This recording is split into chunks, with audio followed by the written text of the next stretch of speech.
How much liquid XRP is actually left on exchanges? There's a lot of new information being posted today. I pulled the best I could find, and I want to go through that with you right now so you can be completely up to date with what's going on with XRP supply across the industry. You ready to get in? Let's do it. All right.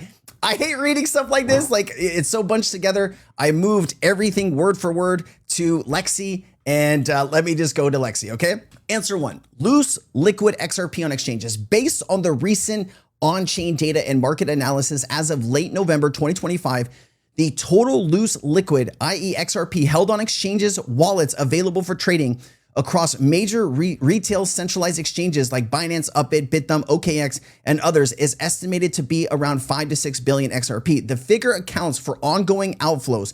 Binance alone held about 2.71 billion XRP, down about 300 million since early October, and 100 million, down 100 million since mid-November. With the XRP ETF launches, combined reserves across tracked centralized exchanges has declined steadily, with about 73 million XRP leaving and withdrawn in the past 24 hours alone, signaling reduced sell-side pressure and potential supply shock amid rising institutional demand from ETFs, which have already absorbed about $670 million in XRP. Note, exact totals fluctuate in real time due to deposits and withdrawals, and not all smaller exchanges report transparently. This range represents the most current aggregate from reliable sources like CryptoQuant and community tracked data. For example, this is roughly about 9 to 11% of XRP of its 56 billion circulating supply. All right. How long for ETFs to absorb it? Based on the latest data as of November 28, 2025, XRP spot ETFs, including those from Bitwise, Canary Capital, Grayscale, and Franklin Templeton, have seen recent daily net inflows averaging approximately $26 million over the past 3 days of trading, November 25th through the 27th. At the current XRP price of $2.20, this equates to roughly about 11.8 million XRP accumulated per day by these ETFs. To fully absorb the 5 to 6 billion in loose liquidity from retail exchanges at this current rate, for 5 billion XRP, it would take about 422 days. For 6 billion XRP, it would take about 506 days. This assumes steady inflows without acceleration. Early launch days saw higher rates of about $70 to $80 million in XRP per day, but recent activity has stabilized lower, and the ETF purchases directly draw from exchange liquidity without significant OTC sourcing. Overall, average since the November 13th launch, 28 million XRP across 11 trading days, would shorten this to about 179 to 214 days at this current state. Now, what I want to say about this, I don't believe there's actually 5 to 6 billion XRP. I think some of this might already be spoken for. It's very difficult to figure out which wallets are, custodied XRP for clients and which wallets are gone. Jake Claver himself and a few other people I've seen said there's roughly 2 to 3 billion XRP actually available on exchanges. Of course, a lot of people keep their crypto on exchanges, and that's a whole nother conversation. Not saying that's what you should do. A lot of people don't feel like that's the safe route, and they move it to, custody wallets and things like that. But I'm saying, I think the supply is a little bit lower. So let's use these numbers of 5 to 6 billion. That's what you'd be looking at. If you believe the supply is between 2 to 3 billion, it would be half of all of these dates, right? It would be half of 422 days. It would be half of 506 days. It would be about 253. And it would be half of this. Now, you have 3 more ETF products coming in the next few days. 21 shares, I think it's coin shares, and I'm missing one. I do apologize about that, trying to keep all of it together in my head, and I'm always missing that one. But that could add even more volume to what we're already seeing with these numbers, and that could play out pretty nicely. Also, if we get some big announcements from other ETFs around the world that launch, maybe in different markets, or if the BlackRocks, the Fidelities, the Vanguards of the world decide to come in and start to play, that could have tremendous impact and really kind of decrease these numbers. Obviously, the lower the supply goes on exchanges, the higher the price is going to need to climb. And so some of this stuff, this is all using $2.20 and the timeline, so that could fluctuate. Just wanted to give you that additional tech context information. XRP supply on exchanges drops over 45% in 60 days. Fresh data from Glassnode shows a major supply shift happening right now. From 3.95 billion XRP on September 21st to just 2.6 billion of XRP on November 27th. See, I think this number is closer to what we are seeing that's available. You go through the supply on the OTC desks. The only place you're going to be able to get it is from Ripple, right? Through Ripple Prime, or you have to go to the open exchanges. It's interesting. Like, what are OTC desks going to do? Are they going to be able to not have, they're just not going to have XRP? So are they going to, right? The OTC desks, they're going to try to go to Ripple and say, hey, can we buy some of this escrow? Okay. Ripple could say no. And that would force the OTC desks to make deals with exchanges, right? And buy it. And so you have all of these interested parties needing to source XRP really quickly because the customer demand is growing. Imagine if we had the same count of people in XRP than we do Ethereum or Bitcoin, right? But there's like 2 to 3 million people in the world that own XRP. There's, 8 million wallets, but a lot of people have multiple wallets. I know I do. And so you start to wonder, when we have 5 million or 10 million or 20 million people in the XRP space, with regulation knocking on the door and more people waking up to the idea that blockchain is the future payment system. Wait, I haven't heard anything about this on the news channels that I watch. Why not? Well, it's not happening there. They want to keep you in the dark, right? They don't want you to have this information that can change your life. They want to keep you in the same system that you've been in your entire life. And this is what people are trying to break out of. And this is why I'm excited to be a part of this, right? I want to have the option to, hey, maybe we'll get on the jet or something and we'll fly to Fiji or something. You know what I mean? Like, I just want to be able to do that. I could do that, but if things would be kind of tight, right? 20,000, 30,000 here. Yeah, I'd rather buy more XRP, right? No vacations this year, babe. We're just buying XRP. That's kind of how I am right now. But we are going to Japan. My wife did win that. All right, let's just continue this. We got way off topic here. Okay, what can you do to tell me about XRP supply on exchanges, right? I'm going through multiple layers of fact checking here. And I just wanted to make sure that the information that I was providing you was accurate. And so that's what this was. All right. And then here's a little bit more information. We did talk about Binance, but here is some additional context. This is not a small metric. This is a structural signal that the entire market should be paying attention to. Here's why this is important. Oh, here's me. XRP reserves on Binance collapsed to multi-year lows, only 2.7 billion left. Binance is the deepest retail plus offshore liquidity pool for XRP, which when reserves hit multi-year lows, it means one thing. Circulating supply of the world's largest exchange is drying up. This only happens in 2 scenarios: mass accumulation or preparation for institutional absorption. Right now, we are seeing both. ETF era demand is approaching while supply is shrinking. All newly approved XRP ETFs must buy on the open market because of the court injunction prevents direct purchases from Ripple or escrow. Now, interesting part here though, I wonder if it's illegal to go through Ripple Prime, because you can go through Ripple Prime now to source XRP from Ripple. So as ETFs start scaling, they're competing in an environment where Binance reserves are at record lows. Translation, demand is coming, supply is vanishing. OTC desks are reporting tighter XRP inventories. Off-exchange liquidity desks have already been signaling thin books, especially after Asian and Middle Eastern buyers accelerated accumulation through Q3 and Q4. When both centralized reserves and OTC inventories dropping, you get a mathematical setup for a violent upside move. Smart money moves before price, and that is exactly that. We see it with the Bitcoin ETF, massive exchanges outflows, shrinking reserves, suppressed volatility, and then a vertical move. XRP is now mirroring the same footprint, but with the even stricter supply rules due to escrow and injection limitations. Binance dropping to 2.7 billion is not normal market behavior. This is a multi-year low, not a random dip, not a washout, not a whale exit. It's coordinated accumulation across wallets, centralized exchanges, and OTC venues. This pattern usually precedes one thing: parabolic recalibration of price to match liquidity conditions. XRP has the clearest path to institutional flow with G Treasury, RLUSD, and Ripple Prime rolling out XRP, and is entering the most institutional ready era of its existence. And institutions accumulate long before headlines catch up. Supply shock doesn't announce themselves. They build quietly, then erupt. Low exchange reserves are the #1 chain indicator that a major move is brewing. Between Binance at 2.7 billion XRP puts this in a zone we haven't seen in years. Right as ETFs launch, right as institutional rails go live, right as liquidity corridors expand. This isn't a coincidence. This is a setup. The fuse is lit. Also, what I want to say here is the Evernorth. When Ripple and partners got together to launch Evernorth to acquire even more XRP, why did they choose now to do that, right?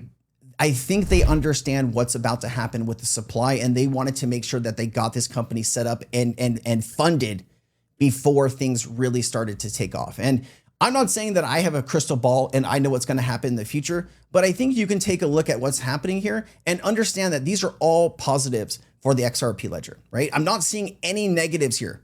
You also have the EVM sidechain, and you have everything else that Ripple is doing across all verticals. You have the adoption, Korea, right? You're seeing XRP being traded on exchanges in Korea more than you're seeing Bitcoin. So like, people are starting to pay attention.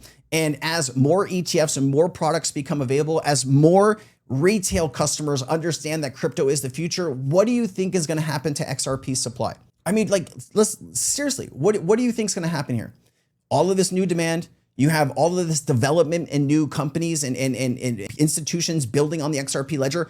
All of that is going to require XRP to work. You have Flare coming in. Their goal is to get 5 billion XRP off the market to be earning yield. You have Midnight coming. I mean, I've never seen all of these, what is it, a trifecta when three great powers come together? I feel like, what is a sixfecta? I don't know. Someone's going to need to look that up for me.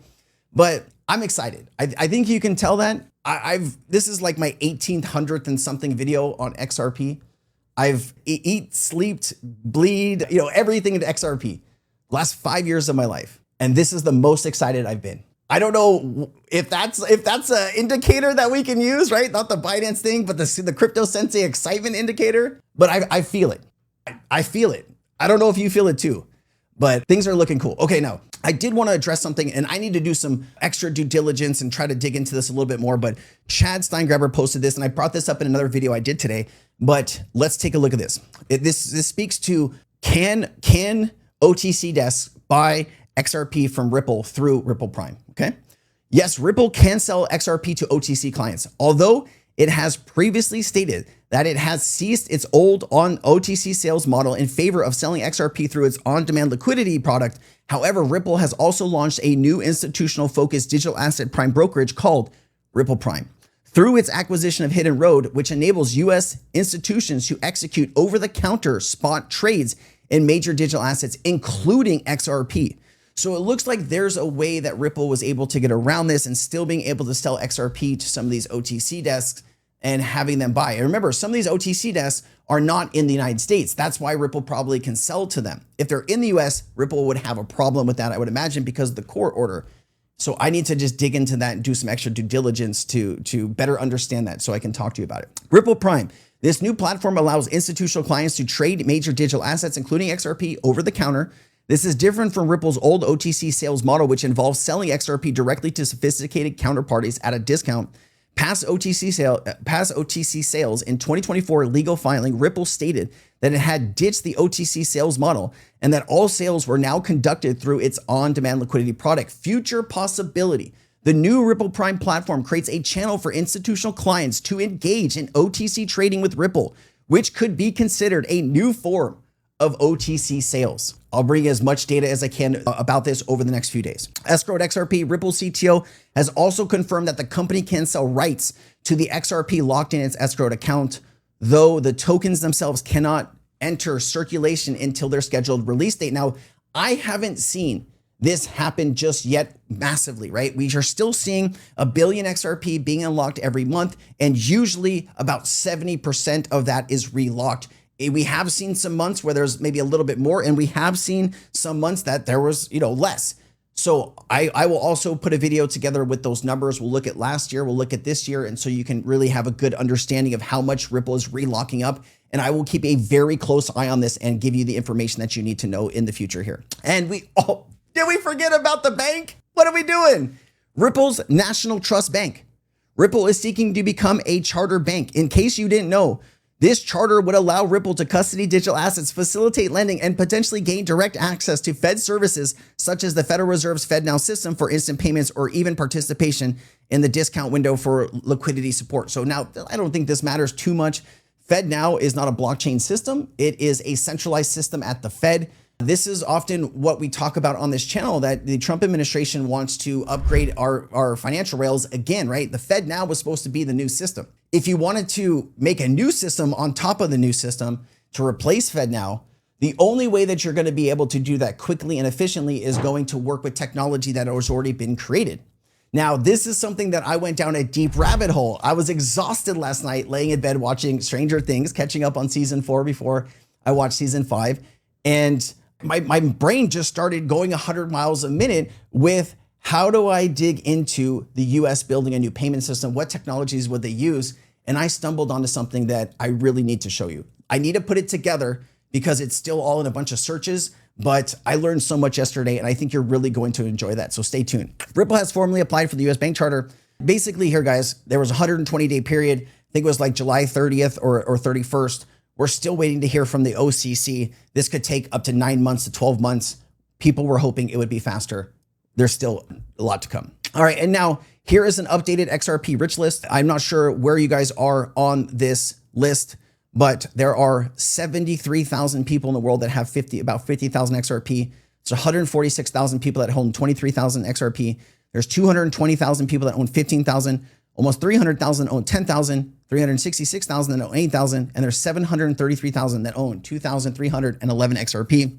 And of course, there is the Jake Clavers of the world that own everything, right? Just kidding. No, but seriously, there's so much opportunity here, and you are among just a select few of people that are actually paying attention to what's going on in our financial markets. And you are willing to take one of the most craziest journeys of your life here to be a part of this new financial system. And I applaud you. I applaud you for that because I know how much it takes every day to keep up with all of this information. And it's just exciting. Okay. Now there is smart contract functionality. We are a little bit long on the video. I might save this here. I did see this here. XRP is not halted, no cooling issues. CME said due to cooling issues on Cyrus 1 data centers, our markets are currently halted. This is another example why we're still using legacy rails and data centers when we should be using blockchain. So imagine all the derivative trading on CME on something like the XRP ledger. I think that's where this is going. And of course, Ripple is trying to solve a problem at scale. Listen to Brad. Ripple could be the next Bitcoin? Well, I think if we're solving a real problem and it's at scale, then I think it's a compliment. I think the most important thing that is going on in crypto is understanding what is real and what is just hype. Some, I think, may look back on Bitcoin and find that it was the Napster of digital assets. What I mean by that is Napster was the first to digitize music and demonstrate, hey, if you digitize music, you can do a lot of cool things with that. But ultimately, they were circumventing trademark laws, they were circumventing royalty payments, and government stepped in, and Napster was not successful. But Spotify, iTunes, Pandora, they were very successful. I think what you'll find is that maybe the next generation of digital assets ends up solving some of the original problems that Bitcoin set out to solve. Is XRP the next Bitcoin? If we work with the system to solve this problem, and we can solve that problem at scale, a problem measured in the trillions of dollars, then there's a lot of opportunity to create value in XRP. I don't think it's going to get to a point where is XRP going to be the next Bitcoin. I think it'll be, can my token become the next XRP, right? I do think XRP will take the top spot. Bitcoin, there's only so much money in the world that can be invested into Bitcoin, and there's an unlimited supply of value that can be tokenized and traded on the ledger. I think people are underestimating how useful the XRP ledger is and how interconnected it is to our current system. And people are going to learn really quick. All right. I'll see you next time, guys. Thanks for being here. If you got any value, you can like the video, leave a comment down below, share with a friend, whatever you want to do. Just thank you so much for being here. I'm Crypto Sensei. Aloha.